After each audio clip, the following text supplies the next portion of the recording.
សម្រេចចិត្តបោះបង់អ្នកចាំហើយតើអូនអាចឆ្លើយបងបានទេមិនមានរំលឹករឿងអតីតរូបអូននឹងគេចង់ស៊ូមាសមេបាយគ្នាព្រួលវ័យ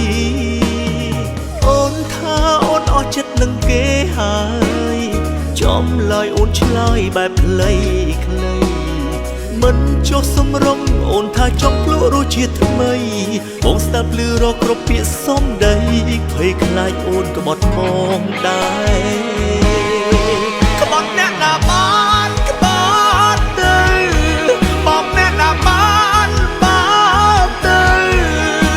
តែពេលនេះរូបបងសុំចិត្តពីលវើកុំតន់ចេញទៅទុកផ្លូវឲ្យបងតាមបានទេឲ្យធ្វើបានណាក៏ព្រមតែមកសើចិត្តមានមេកុំធ្វើមកបងដូចពេលដែលអូនធ្វើដាក់រូបគេបានទេបងសុំអង្វរ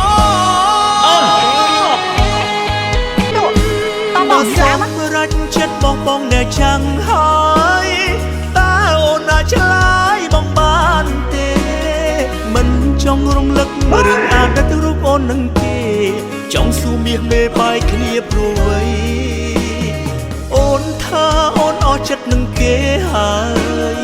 ចំឡាយអូនឆ្លើយបែបខ្លីខ្លីមិនចុះសម្រងអូនថាចង់ភ្លក់រសជាតិថ្មីបងស្ដាប់ឮរកគ្រប់ពាក្យសំដីខ្លាចថ្ងៃមួយដូចគេដែរក្បត់អ្នកណាបានក្បត់ទៅបងអ្នកណាបានទៅតែពេលនេះរូបបងសុំចិត្តពីលវើកុំតន់ចេញទៅទុកផ្លូវឲ្យបងតាមបានទេឲ្យធ្វើបែបណាក៏ព្រមតែមកសើចិត្តមានមេកុំធ្វើមកបងដូចពេលដែលអូនធ្វើដាក់រូបគេបានទេបងសុំអង្វរក្បត់អ្នកណាបានក្បត់ទៅបងអ្នកណាបានអាណាទៅស៊ីរបស់ចាស់ចាស់រហូតរបស់ថ្មីមានតែភ្លក់ក៏មិនភ្លក់